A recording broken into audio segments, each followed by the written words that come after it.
Radio Bref, l'effondrement. Bulletin quotidien du 31 janvier 2025. Sur le plan international, la Corée du Nord, alliée de la Russie, a retiré la totalité de ses troupes du front ukrainien après avoir subi de lourdes pertes. Ce retrait soudain peut s'expliquer par la désorganisation et le manque de cohésion avec les troupes russes, voire le manque d'expérience des soldats de la Corée du Nord. Par ailleurs, les autorités russes accusent l'armée ukrainienne du meurtre de 22 habitants d'un village situé non loin de la frontière entre les deux pays. L'Ukraine n'a pas réagi officiellement pour l'instant à ces accusations. La Norvège a annoncé aujourd'hui avoir arraisonné un navire à l'équipage russe, soupçonné d'avoir été impliqué dans les dégradations d'un câble entre la Lettonie et la Suède sur fond de vigilance accrue face aux menaces de guerre hybride. Battant pavillon norvégien, le cargo Silver Dania a été dérouté à la demande des autorités lettonnes hier soir par un navire des gardes-côtes du pays scandinave alors qu'il reliait les ports russes de Saint-Pétersbourg et Mourmansk.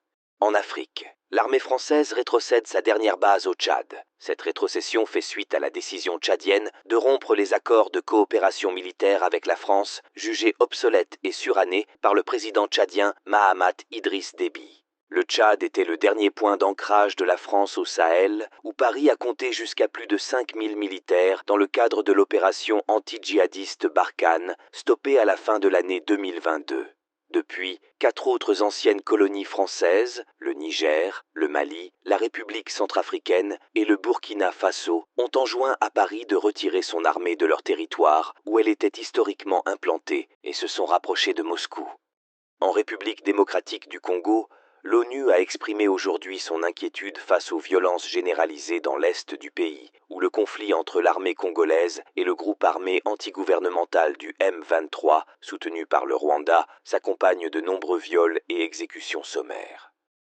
Au Nicaragua, le Parlement a approuvé la réforme constitutionnelle donnant les pleins pouvoirs à Daniel Ortega et à son épouse Rosario Murillo en tant que président et coprésidente de ce pays d'Amérique centrale.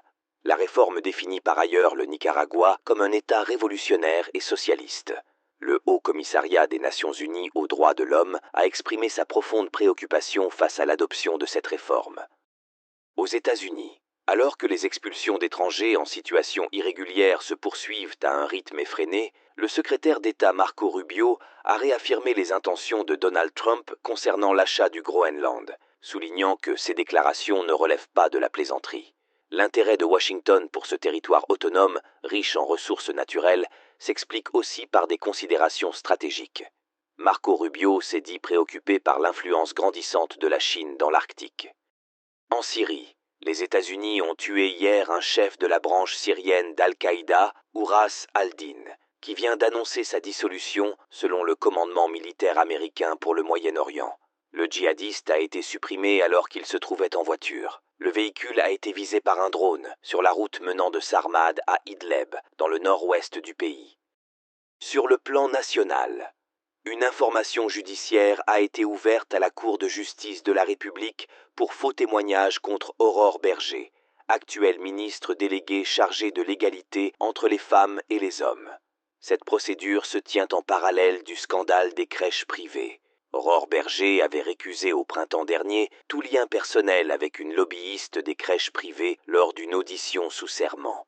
Mais ces déclarations ont été mises à mal quelques mois plus tard par le journaliste d'investigation Victor Castanet. Ce dernier a dévoilé publiquement sur France Info des documents pour démontrer l'entente entre la ministre et la lobbyiste.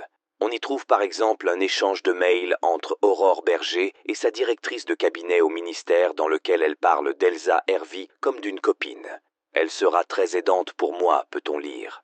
Un détenu de la maison d'arrêt de Villepinte en Seine-Saint-Denis s'est évadé à la gare du Nord mercredi lors d'une permission de sortie au musée. Le parquet s'était pourtant opposé à sa participation à la sortie. Âgé de 28 ans, il était en détention pour violence. Il est toujours en fuite.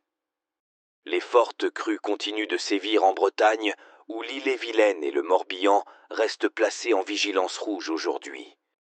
À tous de Roméo Bravo, fin de transmission.